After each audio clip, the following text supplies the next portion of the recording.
until pretty late in college, just how like relevant it was. I didn't make the connection early on. It was like, oh, this is interesting, but like, how useful is it? We make all these assumptions. It's not really realistic. And it wasn't until like the end of my junior year in college that I made that connection. So I hope that these kinds of courses and just the number of resources that are available to students are that helps students kind of understand how relevant economics can be.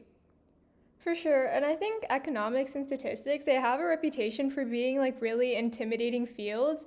So, what made you decide using like Taylor Swift and pop culture as a way to teach it? Well, she's amazing. And I have a now 11-year-old who loves Taylor Swift, and I have nieces who are like big Swifties. And so I've always been a Taylor Swift fan, but I've like been really drawn into kind of that world and how like how kind of impressive Taylor Swift has been as a business person, and the strategies that she's used. Some of them follow kind of really core economic principles like pricing strategies, like price discrimination.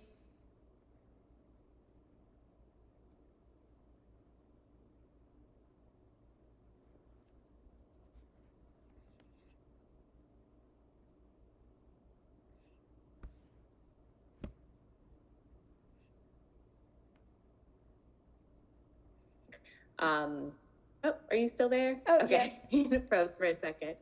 And so I think I was seeing all that, and I was looking for ways to draw people in more, draw students in more, and engage students who might not even otherwise take economics classes. So this kind of was an opportunity to take topics that, like you said, can seem kind of intimidating, or sometimes they are taught in a way that feels really dry, but make them really relevant. And I think, there are certainly, Swifties love that, but also I think people who aren't necessarily Swifties, and we had a lot of people come out to these lunches that, weren't huge Taylor Swift fans, but found it really interesting and applicable. So, yeah. For sure. And I think like Taylor Swift, even if people don't like her, they definitely know her. I feel like if you're on the internet at all, you'll know who Taylor Swift is. I think maybe that's why a lot of people show up even if they're not Taylor Swift fans, because they can still like use this information.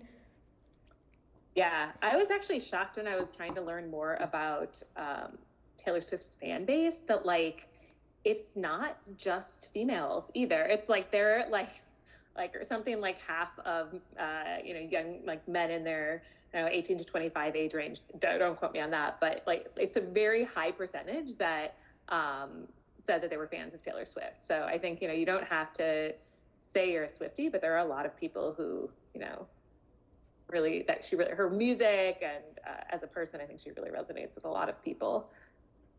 Yeah, for sure. And that's really interesting. And like Taylor Swift is, I think, a huge example, I think, of pop culture in economics. But what is it about pop culture that makes that makes like difficult concepts like statistics easier for students to understand? I think one, it helps if you're inherently interested in something. And I think pop culture, I mean, we're talking about something that is, relevant right now to people. And so like already you're interested in, and I think that makes you want to learn more. If for example, I teach health economics classes, and a lot of students have never had to deal with health insurance on their own because they've been on their parents' health insurance. And that makes it more difficult it means something very different to them than when I teach that same type of content to MBA students, because they've had to deal with health insurance and deal with bills from the doctor. And so I think, pop culture, one, it's fun. We're not necessarily, you don't have to care about running a business and prices and how the market works in order to be interested in it. And then two, it's something that people are already thinking about. And so if we can kind of put the economics into that instead of trying to transport people into like, okay, let's pretend that you are running a widget factory and let's think about production. I think that's just like a bigger stretch.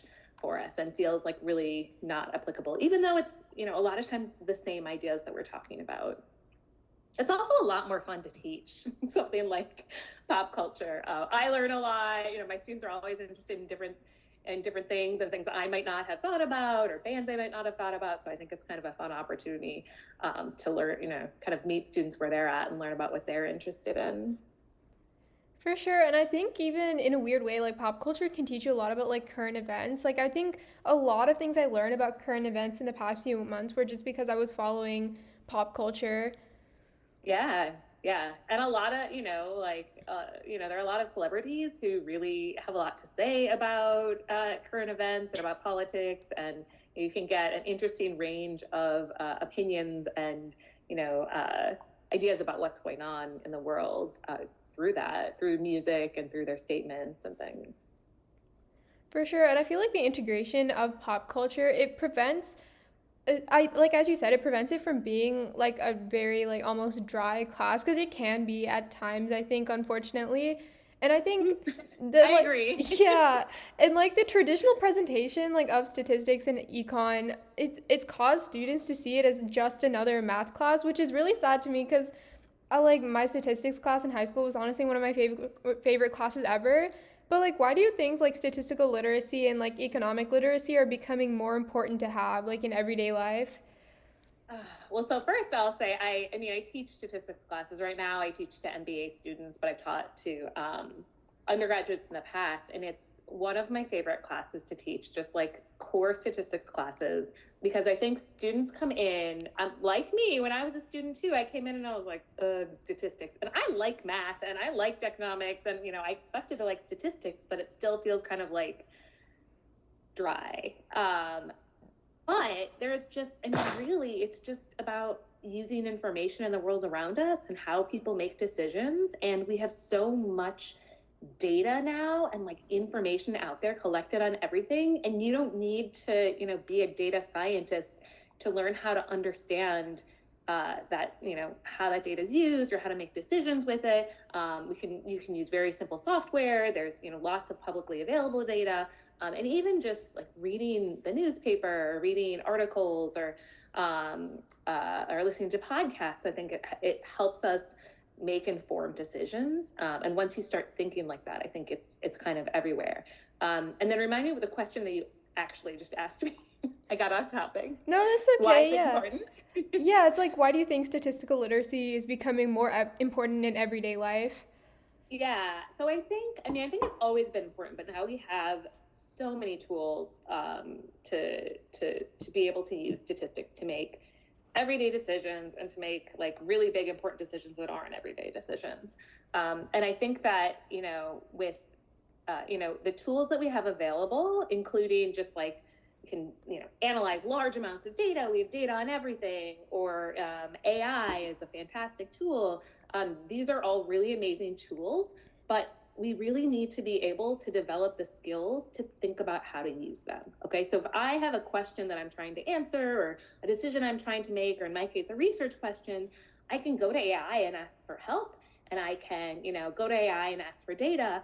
And I do this, but I can very clearly see, because I know the statistical commands and the software I use, I know that very, very well. So I know when it's giving me information that's not correct, right? Or I know like how to take information that it's giving me and say, oh, okay, but it's missing something because I have this other kind of framework.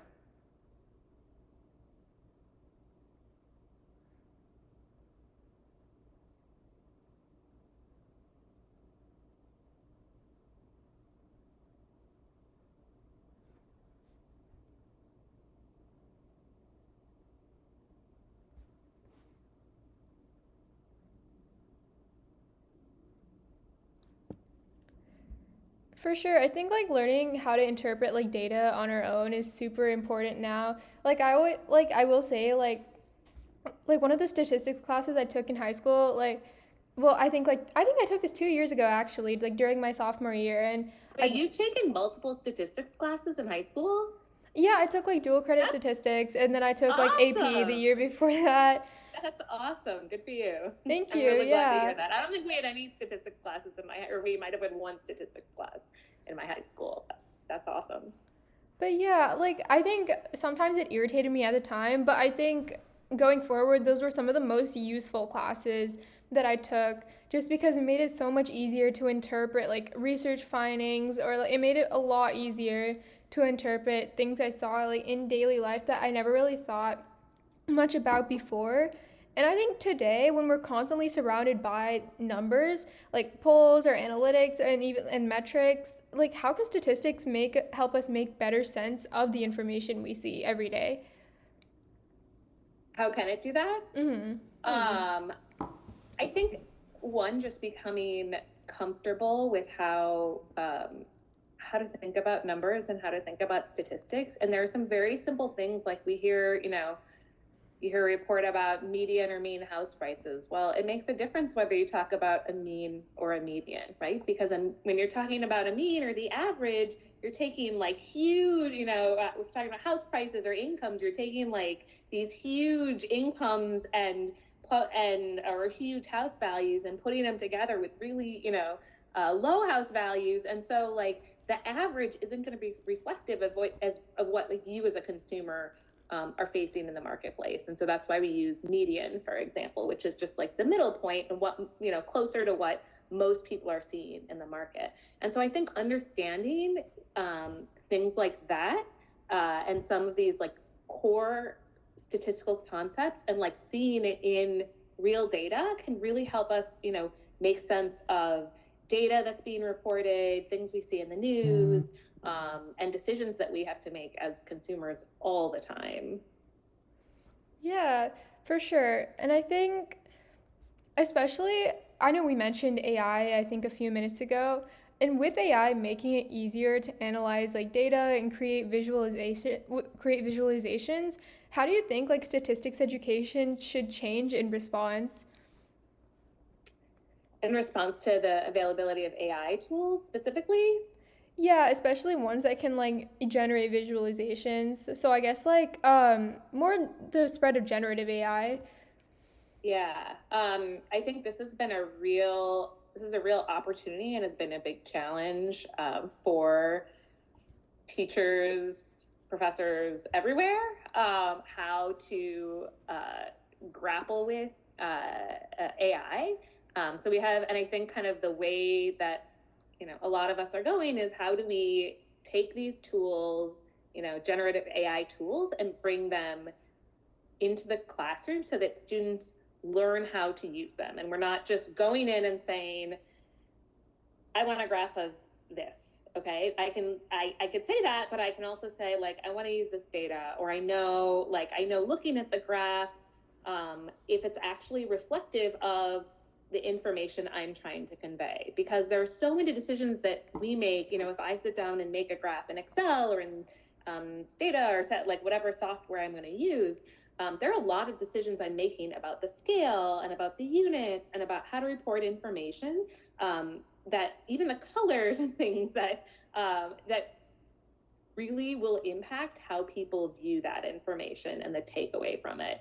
And so I think that it's important to understand, like, yes, there are these tools available that can do really amazing things for us. And in this case, in terms of visualization, and we as, we're still the producers of that information and need to understand what is in that, because we're ultimately responsible for what we're, if we're showing that to, our coworkers or clients or friends, we have to understand what we're putting out, and that even if generative AI is spinning out the final product, that it's something that is actually saying what we want it to. For sure. And I think with AI, it's like it tends to, I forgot what this tendency is called, but it tends to make up information when it tends to make up information. Sometimes I think it's called hallucination. And Yes. yeah, and I think because of this, I think a lot of misconceptions about data and about the field as a whole can become more prevalent if the tool is not used correctly. And so, speaking of this, and I feel like I think that it extends kind of some things we've been talking about the whole time with people, having some misconceptions about like statistics and economics as their own individual fields. Like, what do you think is the biggest misconception people have about statistics, or the biggest mistake people make when interpreting data? The biggest misconception I would say is that it's all math. Um, and I think, I see this when I teach statistics, that like sometimes students are, great at doing the math, but then they can't necessarily like interpret it, right? Or like Mm-hmm. utilize it in a way to actually make a decision. The math is really important. There are lots of tools that make it so that we don't need to do things by hand anymore, or understand. You can do statistics without really understanding all of the math behind it. But I think that what's really important is what people are able to um, uh, take away from I'm sorry, I kind of lost track. I got off track here. So not just the math, but like how we use it to make decisions, and also in statistics, it's really an art, right? There, like I was saying about when you're making graphs and things, you're making all these decisions when you're analyzing data or making a decision, and you can have two really smart people who really understand statistics, and they come to very different conclusions with the exact same data. And so I think that's something that there's this misconception that like statistics is math and there's like a right answer and a wrong